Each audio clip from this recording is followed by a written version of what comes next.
चेतावनी, कृपया हेडफोन का इस्तेमाल करें। वीडियो में कुछ ऐसे शब्द इस्तेमाल किए गए हैं जिससे आपके कानों से खून निकलना संभव है। यह वीडियो केवल मनोरंजन के लिए बनाया गया है। आप इसे गंभीरता से ले सकते हैं। हमें घंटा फर्क नहीं पड़ेगा। नमस्कार दोस्तों, मैं विनय दुबे मुंबई से। देश चुनौतियों से नहीं, कुछ चूतियों से परेशान है। आज बात करेंगे ऐसे ही दो नमूनों से जिन्होंने देश की ऐसी तैसी कर रखी है। राम के नाम पर धंधा करेंगे, हिंदुत्व के नाम पर बचने का खेल करेंगे, लेकिन हालात ये हैं कि कोई बचा नहीं पा रहा है। कारण कि ऐसे कृत्य ही किए हैं जिसमें कोई माफ़ी ही नहीं है। अब लगभग हर सनातनी ये समझ चुका है कि भगवान राम का नाम लेके, जय श्री राम का नाम लेकर और हिंदुत्व की बात कर अगर कोई आपको ठग रहा है तो सचेत हो जाइए, क्योंकि हमारे ही समाज के बीच में ऐसे कुछ लोग हैं जो इस नामों का उपयोग व्यवसाय के लिए, अपने बढ़त के लिए और आपको ठगने के लिए कर रहे हैं। इसका एक ताज़ा उदाहरण इस देश के अंदर आपको देखने मिल जाएगा। आज इन दो महापुरुषों की मैं जब बात करने जा रहा हूँ, दरअसल वो भारत के अंदर एक ऐसे कलंक हैं जिसकी चर्चा आज हर तरफ है। इससे पहले गाली खाने में एक नेता का सबसे बड़ा नाम था। पूरे विश्व के सबसे ज़्यादा गाली खाने वाले नेताओं में उनका चर्चा होता है। आज भी भारत में जितनी भाषाएं और बोली बोली जाती है उसमें सबसे ज़्यादा गाली खाने वाले वही इंसान हैं, आप समझ सकते हैं। दूसरे नंबर पर आते हैं ये इंसान जो कि ताज़ा दूसरे और तीसरे नंबर के पायदान पर चढ़ता हुआ ऊपर पहुंचा है। उसका नाम है मनोज शुक्ला। जी हाँ, ये वही मनोज शुक्ला हैं जो समय के हिसाब से अपने नाम के आगे कभी मुंतशिर लगा लेते हैं, कभी शुक्ला लगा देते हैं। अगर इनके हिसाब से माहौल है तो ये मुंतशिर लगाकर अपने आप को बताएंगे कि हम कितने बड़े शायर और कवि हैं, कितनी महान लेख और हमने लिखी हैं। लेकिन जैसे ही इनकी गांव फटने लगती है ये तुरंत शुक्ला लगा के ब्राह्मणवाद का खेल खेलने लगते हैं। इनकी इस समय चर्चा चल रही है आदि पुरुष को लेकर, जिसमें इन्होंने प्रभु श्री राम के सबसे परम भक्त हनुमान की ऐसी की तैसी कर दी। एक ऐसे किरदार को इन्होंने ऐसा टट्टी बना दिया जिसको लेकर हिंदू समाज में खासा रोष है। आज हालात ये है कि हिंदुत्व और सनातन की बात करने वाले को आज मुंबई पुलिस से इसी हिंदू और सनातनियों से रक्षा करने के लिए पुलिस प्रोटेक्शन की मांग करते हुए याचिका दायर की गई है। हालात ये है कि आज ये अपने ही हिंदू सनातन को गाली देने लगे हैं। जिस प्रभु श्री राम के नाम पर, हनुमान के नाम पर ये धंधा करके पैसा कमाते थे, आज उन्हीं हनुमान को ये भगवान मानने तक को तैयार नहीं है। कहते हैं भगवान तो थे ही नहीं, वो तो भक्त थे। भगवान तो आपने और हम सबने मिलकर बना दिया। हमारे ही समाज में पल रही ऐसी कुछ गंदगियां हैं जो आपके साथ रहकर आपको काटने का ही काम करती हैं। ये क्या सनातन को बढ़ाएंगे, क्या हिंदुत्व की बात करेंगे जिसका खुद पैर से लेकर सर के बाल तक केवल पैसे कमाने का ही मकसद था। शायद अगर ऐसा नहीं होता तो ऐसी आदि पुरुष नाम की टट्टी नहीं बनाई होती। कहा जाता है जब प्रमोशन चल रहा था तो कह रहे थे कि जैसे आपने रामायण देखी है, जिस तरह से रामायण आप जानते हैं, ये आदि पुरुष पिक्चर पूरी तरह से वैसी है। लेकिन जब लोग थिएटर गए, पूरी तरह से ताकत लगाए कि इस पिक्चर को सुपर हिट करना है। एक आस्था का विषय है, एक बचपन से पढ़ी जा रही एक महाकाव्य का एक हिस्सा था जिसको जीवंत तरीके से थिएटरों में देखने की उम्मीद से लोग अपने बच्चे लेके गए।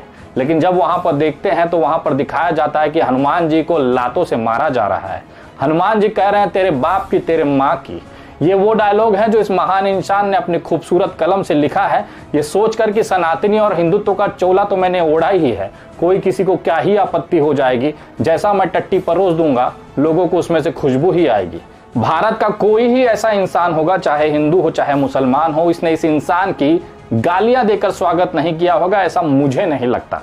इकलौता एक ऐसा मनोज शुक्ला या मनोज मुंतशिर हैं जिन्होंने वो काम कर दिया जो आज तक का पूरा भारत का कोई नेता, कोई व्यक्तित्व तो नहीं कर पाया। जी हाँ, इन्होंने क्या कांग्रेसी, क्या भाजपाई, क्या टीएमसी, क्या समाजवादी, सभी को एक प्लेटफॉर्म पे लाकर वो मौका दिया कि आप आइए और इनकी खुदाई करिए। और देखिए, लोगों ने हाथों हाथ लेकर इस अवसर को सुअवसर में बना दिया। मनोज मुंतशिर जिस भी प्लेटफॉर्म पर मिलता है उनकी खुदाई वहां पर कर दी जाती है। वहां पर कोई भी असमानता नहीं देखने मिलती।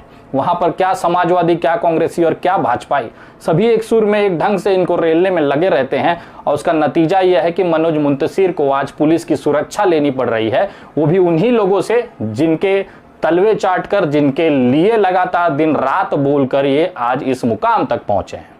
आइए आते हैं देश के दूसरे उस चमनचूतिये के बारे में बात करने के लिए जो अपने आप को प्रधानमंत्री से ज्यादा ताकतवर समझता था। अपने आप को बवासीर और बिहार के नाम से चर्चित कराने के बाद इस आदमी के कांड की कहानी किसी से छुपी नहीं है। आज हालात यह है कि बिहार में एक बार फिर से इसको लेकर इनके मेंढकों ने टर की आवाज से पूरा ट्विटर को भंग कर दिया है। रह रहकर इनके जो समर्थक हैं इनके पेट में मरोड़ आती है, फिर से ये निकल जाते हैं टट्टी करने। आज टट्टी किया जा रहा है सोशल मीडिया प्लेटफॉर्म के ट्विटर पे। जी हाँ, मौका है 23 जून को हो रही सारी विपक्षी पार्टियों की पटना में आयोजित होने वाली बैठक का। नीतीश कुमार ने इस बैठक में देश के तमाम प्रमुख विपक्षी दलों के नेताओं के, उनके अध्यक्षों को, उनके प्रमुख चेहरों को आमंत्रित किया है कि लोकसभा चुनाव 2024 को देखते हुए एक जगह बैठकर इसकी चर्चा कर ली जाए और रणनीति बना ली जाए। इसी में तमिलनाडु के मुख्यमंत्री स्टैलिन को भी आना है। यही मौका था कि मनीष कश्यप के साथ जो समर्थक हैं उनको इस बात का बुरा लग गया कि जिस मनीष कश्यप को इडली सांभर खिला के हमारे यहाँ पर लुंगी डांस कराया जा रहा है तमिलनाडु में, उसी तमिलनाडु के मुख्यमंत्री हमारे पटना में आकर हमारा मेहमान कैसे बन सकता है। कहीं ना कहीं मुझे ऐसा लगता है कि आज मनीष कश्यप की जो हालात हैं वो इनके समर्थकों की वजह से ही है, क्योंकि वो अगर इस तरह का ट्रेंड चला रहे हैं तो स्वाभाविक है कि तमिलनाडु पुलिस और तमिलनाडु की सरकार भी इस ट्रेंड को देख रही होगी। अभी भी मनीष कश्यप उनके कस्टडी में है और इस ट्रेंड की वजह से शायद उसको कल नाश्ते में ज्यादा इडली और सांभर मिलेगा, ऐसा मैं उम्मीद करता हूं। क्योंकि आप एक मुख्यमंत्री को गालियां देंगे, देख रहा हूं लगातार सोशल मीडिया पर, खासतौर पर ट्विटर पर स्टैलिन को लेकर अपमानजनक ट्वीट किए जा रहे हैं मनीष कश्यप के समर्थन में। तो एक बात बताइए, अगर आप स्टैलिन नाम के जो मुख्यमंत्री हैं जो कि तमिलनाडु से आते हैं, जहां पर इस समय मनीष कश्यप जैसा एक बवासीर और बिहार कैद में है, उसके मुख्यमंत्री को आप गरिया लीजिएगा, उसके बाद आपको लगता है कि वहां पर मनीष कश्यप को बहुत बढ़िया स्वागत मिलेगा। आप लोग खुद, खास तौर पर उसके समर्थक, उसको रिलवाने और पिलवाने में लगे हैं। हमेशा से यही रहा है। आपने तेजस्वी यादव को लेकर ट्रोल किया और बीजेपी ने इसका फायदा उठाते हुए खेला कर दिया। अब आप सोच रहे हैं कि विनय दुबे ये क्या कह रहा है। दरअसल मैं हमेशा से कहते आ रहा हूं कि मनीष कश्यप की आज जो बर्बादी है, जेल की जो यात्रा है, उसके ऊपर एनएसए है। इस तमाम कृत्यों के पीछे भारतीय जनता पार्टी का बड़ा हाथ है। अब आप बोलेंगे कि क्या सबूत है, तो सबूत आप ताजा देख लीजिए। अभी 27 जून या 28 जून को लगभग एक तारीख पड़ी है बिहार के उसी के चंपारण वाले क्षेत्र में जहां पर मनीष कश्यप रहता है। वहीं एक मझौलिया थाना है, वहां के स्थानिक विधायक जो कि भारतीय जनता पार्टी के थे, उन्होंने मनीष कश्यप के ऊपर एक केस दर्राया था कि उन्होंने उनको बंदूक दिखाकर उनकी गाड़ी रोककर उनके साथ गाली गलौज और धक्का मुक्की की। ये मामला पुराना था। अगर चाहते तो भारतीय जनता पार्टी के जितने भी कार्यकर्ता मनीष कश्यप का जिंदाबाद करते हैं, उनको मैं पूछना चाहता हूं कि आपके जो पार्टी के स्थानिक विधायक हैं, इस समय के वर्तमान विधायक है, क्या वो मनीष कश्यप को इस केस में से बरी नहीं करा सकते थे? वो चाहते थे कि ये रेला जाए, इसी के लिए वो लगातार इस मामले को देखते रहे। और हालात ये है कि आज वहां के स्थानिक कोर्ट ने वारंट जारी किया है कि इसको तमिलनाडु से उठाकर इस केस की सुनवाई के लिए वहां पर बिहार वापस लाया जाए। क्या भारतीय जनता पार्टी के कार्यकर्ता इस खेल को समझ पा रहे हैं? बवासीर और बिहार लगातार अपने आप को सोशल मीडिया पर बिहार का पुत्र बनाकर बिहारियों की करीबी बढ़ाता रहा है। इससे सबसे ज्यादा दिक्कत किसे हो सकती है? वो किस पार्टी के समर्थन में रहकर ये बातें करता था और माहौल तैयार करता था। दरअसल वो भाजपा का छूटा हुआ, एक छोटा चड्डी पहना हुआ, हाफ चड्डी पहना हुआ एक कार्यकर्ता था। दरअसल वो बिहार के अंदर जेडीयू आरजेडी की गठबंधन की सरकार को पचा ही नहीं पा रहा था। यही कारण था कि उसे मकसद दे दिया गया, एक उद्देश्य दे दिया गया, एक टारगेट दे दिया गया कि भैया तुमको इस सरकार को बदनाम करना है, चाहे किसी भी स्तर पर जाकर। इसी दौरान होली का पर्व आया, तमिलनाडु के अंदर बिहारियों की पिटाई का मामला उठा, तो इसने हाथों हाथ उस आग में घी डालने का काम किया, जिसका खामियाजा था कि आज वो तमिलनाडु की जेल में रासुका जैसी गंभीर धाराओं में अंदर है। लेकिन इसका खेला तेजस्वी ने नहीं किया था, इसका खेला किया था बिहार के भारतीय जनता पार्टी के नेताओं ने। ये मैं आपको थोड़ी देर में समझाने की कोशिश करूंगा, लेकिन उसके लिए दिमाग की जरूरत होती है। जितने भी इतने समर्थक हैं, मैं जानता हूं इनके दिमागों में तो केवल गू और गोबर भरा हुआ है। अगर ऐसा नहीं होता तो तमिलनाडु की जेल में बंद एक कैदी को उसी राज्य के मुख्यमंत्री के गरिया के आप उसको और पिलवाने की तैयारी नहीं करते। खैर, ये सब बातें आपके समझ के बाहर है, लेकिन वास्तविकता ये है कि जिस तरह से भारतीय जनता पार्टी के अंदर एक युवा नेता तैयार हो रहा था जो कि अपने आप को मुख्यमंत्री पद का दावेदार कह रहा था, दरअसल ये बात बहुत सारे भारतीय जनता पार्टी के बिहार के नेताओं को पसंद नहीं आ रही थी। दरअसल ऐसा है कि अगर इनको भारतीय जनता पार्टी के नेता का टिकट दिया जाए तो ये किसी न किसी सीट से तो लड़ेंगे। दरअसल बिहार इस समय भारतीय जनता पार्टी के नेताओं से पैक है, किसकी सीट बदली जाएगी, और ऊपर से मुख्यमंत्री पद का दावेदार।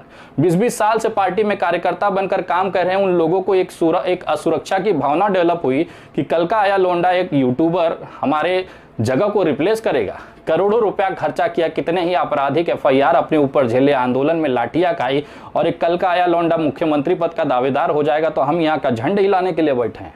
यही किरकिरी मनीष कश्यप को खा गई। भारतीय जनता पार्टी के नेताओं ने बोला कि बहुत बेहतरीन मौका है, अगर इसका खेला कर दिया जाए तो बिल फटेगा तेजस्वी यादव पर, लेकिन काम हमारा हो जाएगा। कल को ये जो कचरा है ये बिहार से साफ हो जाएगा, विधानसभा चुनाव के बाद ये छूटेगा तब का तब देखा जाएगा। लेकिन फिलहाल इस मामले को लेकर हम आंदोलन भी करेंगे, मनीष कश्यप का समर्थन भी करेंगे, लेकिन मनीष कश्यप जेल से ना आए इसकी भी पूरी व्यवस्था रखेंगे, ताकि चुनाव के अंदर मनीष कश्यप के नाम को भुनाकर उसकी जो संवेदनाएं हैं लोगों के अंदर डालकर वोट खींचा जा सके। चट भी अपनी पट भी अपनी, यही तो भारतीय जनता पार्टी करती है। अगर ऐसा नहीं होता, भारतीय जनता पार्टी खुले तौर पर मनीष कश्यप का समर्थन करती, आज जो मनीष कश्यप का गृह जिला है वहां के जो भारतीय जनता पार्टी के विधायक है, कम से कम उसको सजा दिलाने के लिए इस तरह के केस को आगे बढ़ाने की बात तो न करते। कहीं ना कहीं भारतीय जनता पार्टी का असली चरित्र यह दिखाता है कि आपकी उपयोगिता खत्म, आप उस निरोध की तरह, कॉन्डोम की तरह संडास में बहा दिए जाएंगे, जिस तरह से मनीष कश्यप नाम का कॉन्डोम इस समय तमिलनाडु के संडासों में बहा दिया गया है। दरअसल आप लोग इस राजनीति को नहीं समझ पाते हैं। आप एक भावनात्मक तरीके से किसी से जुड़ते हैं, आप आंदोलन करेंगे, लेकिन उसका असर उसकी सकारात्मक पड़ेगा कि नकारात्मक, इसकी आप चर्चा ही नहीं करते, इसकी चिंतन ही नहीं करते। यही कारण है कि दिन पर दिन आप लोग मनीष कश्यप की जो गले की जो रस्सी है उसको टाइट ही किए जा रहे हैं, चाहे स्टालिन को गाली देके, चाहे ट्विटर पर ट्रेंड चलाकर। कानूनी प्रक्रिया है, कानून के तरीके से ही सॉल्व होगी। और इस सब खेला के बीच में एक और आपको बात बताएं, एक इंसान दिल्ली से बैठ के पूरे बिहार के जितने भी मनीष कश्यप के सपोर्टिंग यूट्यूबर है उनकी एक एक करके तबीयत से रिलाई भी करता है, उसके बाद उनको कानूनी प्रक्रिया में ढकेल के उनकी ऐसी की तैसी लगा देता है। इनको पूरा देश जाता है। इनका नाम है निशांत वर्मा। जी हाँ, ये वही निशांत वर्मा है जिन्होंने आर्थिक अपराध शाखा में फरियाद देकर मनीष कश्यप के महात्मा गांधी वाले वीडियो पर एफआईआर करवाई थी, और एनएसए से लेकर तमाम उनकी जितनी भी गतिविधियां हैं जिसमें मनीष कश्यप को सजा तक पहुंचाने का काम कर रहे हैं, उसमें एक बड़ा पिल्लर, एक बड़ा स्तंभ की तरफ से निशांत वर्मा काम कर रहे हैं। लेकिन निशांत वर्मा जी का खेला थोड़ा सा अलग है। वो देख रहे थे कि अब मनीष तो अंदर चला गया, अब कैसे थोड़ा सा एंटरटेन हुआ जाए। उन्होंने क्या किया कि एक वीडियो बना के छोड़ देते हैं बिहार में मनीष कश्यप के खिलाफ, ताकि एक माहौल तैयार हो सके। और इस जो आटा फेंका गया है ना कटिया में डालकर, इसमें वहाँ के भोले भाले यूट्यूबर फंस जाते हैं, वो लगते हैं आपको गरियाने। बेटा एक बात बताओ, सूरज पे थूकोगे तो मुँहवा पे वापस थूक आके गिरेगा कि नहीं गिरेगा? मनीष कश्यप को लेकर निशांत वर्मा ने जितनी भी कार्रवाइयाँ की हैं वो लीगल की हैं। आपको याद नहीं होगा, शायद आपके बच्चे हैं अभी उसके सामने, मैं आपको उनके कुछ कारस्तानी दिखाता हूँ। देश के प्रधानमंत्री कौन है? माननीय श्री नरेंद्र मोदी। निशांत वर्मा जी ने गुजरात के अंदर रहते हुए नरेंद्र मोदी के ऊपर एफआईआर कराने के लिए अदालती केस चलवाया। केस बहुत सालों तक चला, लेकिन सरकार होने की वजह से वो जीत नहीं पाए। लेकिन ऑर्डर ऐसा मिला कि उनकी हार भी नहीं हुई। वहाँ की सरकार ने माना कि हाँ नरेंद्र मोदी ने गलती की है, लेकिन अब समय बीत चुका है जिसकी वजह से हम इन्हें सजा नहीं दे सकते। ये वो निशांत वर्मा है जो कि गुजरात के मुख्यमंत्री और बाद में प्रधानमंत्री रहने के, उस समय वो प्रधानमंत्री थे देश के, उस समय भी निशांत वर्मा ने उनको लोहे के चने चबवा दिए। जिस प्रधानमंत्री नरेंद्र मोदी को कुछ लोग भगवान मान के रखते हैं, कुछ लोगों ने अपना पिताजी बना के रखा हुआ है, ऐसे बड़े नेता को भी निशांत वर्मा ने नहीं छोड़ा, उनको भी पानी पिला दिया। तो ये आजकल के बिहार के कुछ यूट्यूबर ये सोचते हैं कि चाटो गाली दे के निशांत वर्मा का खाट का बाल उखाड़ लेंगे। बच्चा वो तुम्हारे साथ खेल रहा है। मैं बहुत मजे से उनकी वीडियोस देखता हूँ और बाद में रिएक्शन देखता हूँ। जैसे आप उनको रिप्लाई देगा वो सीधा सीधा आपको गाली नहीं देगा, वो थोड़ा सा पेपर वर्क करेगा, एक लेटर अपने घर पे बैठ के टाइप करेंगे और भेज देंगे बिहार के पुलिस को। उसके बाद उसमें उनके एफआईआर दर्ज करा ली जाती है। फिर जाइए ना, मैं क्या बोल रहा हूँ, आप 5,000 का जमानत लेंगे ना उस एफआईआर में। वो आदमी दिल्ली में बैठ के यही तो करवाना चाहता है आपसे। आप उसके खिलाफ बोलिए, उनको गालियां दीजिए, उनको फ़ोन करके धमकियाइए।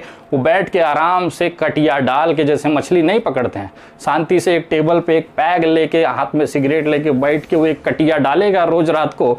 उसी में बिहार के कुछ ऐसे मतिमंद यूट्यूबर हैं जो थोड़ा सा चाहते हैं कि अगर हम निशांत वर्मा को गरिया देंगे तो टीआरपी आ जाएगी। बेटा वो कटिया डाल के तुम्हारे लिए ही बैठा है आटे की गोली लगा के, और जैसे उसके कटिया में फंसे वो छोड़ता नहीं है। रहम तो किसी के लिए नहीं है भाई साहब।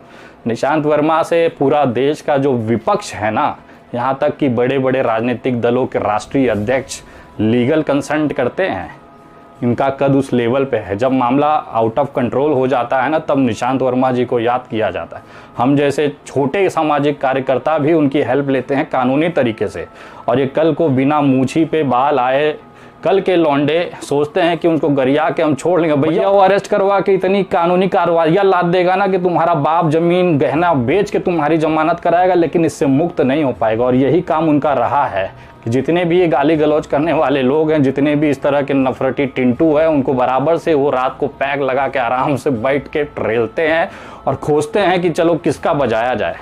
आज आपको क्या लगता है, जो मनीष कश्यप के भाई हैं करण कश्यप, उनके ऊपर पुलिस कार्रवाई यहाँ तक की याचिका क्यों दायर की गई? दरअसल वो अपने बड़पोलेपन में फंस गया। उसको लगा निशांत वर्मा होंगे कोई किसी कोर्ट के एडवोकेट, क्या ही कर लिया जाएगा। लेकिन वो भूल गए कि निशांत वर्मा ने जो चारा फेंका था उसमें ये तमाम लोग फंस चुके हैं। आज हालात हैं कि बिल बिलाने के अलावा कोई कारण नहीं है। उनके वीडियोस में अगर आप देखोगे, जिनके लिए भी ये कांटा फेंका गया था, बेचारे बिल बिला रहे हैं। आप गरिया के किसी का क्या ही बिगाड़ लोगे? पूरा देश हमारे देश के प्रधानमंत्री को गाली देता है, प्रधानमंत्री का क्या ही बिगड़ जाता है? वैसे आप लोग भी गाली दे के किसी का क्या ही उखाड़ लोगे, लेकिन सामने वाला जब उखाड़ने लगता है उसका असर आप पे पड़ता है। यकीन ना हो तो मनीष कश्यप की तीसरी एफआईआर जो निशांत वर्मा ने कराई है, उसमें 302, 307 जैसी गंभीर धाराएं लगी हैं। हत्या का प्रयास, जो कि खुद मनीष कश्यप ने महात्मा गांधी वाली वीडियो में कबूला है कि उन्होंने 2 मुसलमानों, एक मौलाना को निपटा दिया है। यही सारी चीज़ है, टेक्निकल चीज़ है, जिसमें वो आपका शिकार करते हैं और आप मैं बोल रहा हूँ, तुम जैसे चूतिए उसमें फंस जाते हो। दरअसल ये दिमाग का खेला है, ये आपके पल्ले नहीं पड़ेगा, क्योंकि उसके लिए दिमाग चाहिए। रही बात आदि पुरुष के मनोज मुंतीशर को लेकर, देश के तमाम लोगों ने गरिया चुके हैं। बहुत सारे लोग कमेंट कर रहे थे कि विनय भाई मनोज शुक्ला की बजाइए। यार उस आदमी की तो फाड़ के तालाब कर दी गई है। लोग लगातार जहां मिल रहा है वहां पे उसको पेले पड़े हैं। विनय दुबे अब उसको क्या ही गरिया देगा, और ऐसी कौन सी गाली उसको नहीं मिली है जो विनय दुबे दे देगा? भैया देखो, उसके सभी का सम्मान है, लेकिन जो कृत्य उसने किया है रामायण को लेकर, जो टट्टी हगा है आदि पुरुष में, वो माफी के योग्य नहीं है। पूरे देश से माफी मांगने में क्या ही जाता है? जब अहंकार रावण का नहीं टूटा तो फिर आप क्या ही चीज हैं? आपको लगता है कि आपने जो बनाया है सही है तो अडिग रहिए। ये देश की जनता आपको रेल कर रेलगाड़ी ना बना दे तो कहिएगा। जितना भी आपने प्रसिद्धि और एक छवि आपने कमाई थी, एक झटके में पूरे मिट्टी में मिल गई इस एक टट्टी की वजह से। मनोज शुक्ला खुद अपने आप में दिमागदार आदमी हैं, अच्छी कविताएं चोरी करके लिखते हैं, तो कृपया आप इस तरह की चीज़ों को बनाते रहिए। हम चाहते हैं कि ये आपका जो बनाया हुआ ये टट्टी है महकता रहे, और जो लोग आप पर अंधविश्वास करते थे उनकी आंखें खुल जाएं इस बदबू से। ये वीडियो कैसी लगी आप कमेंट करके ज़रूर बताएं, और हाँ, बिहार और तमाम देश के लोगों तक ये वीडियो पहुँचाने की जिम्मेदारी अब आपकी है। अगली वीडियो बहुत जल्द, तब तक जय हिंद, जय महाराष्ट्र।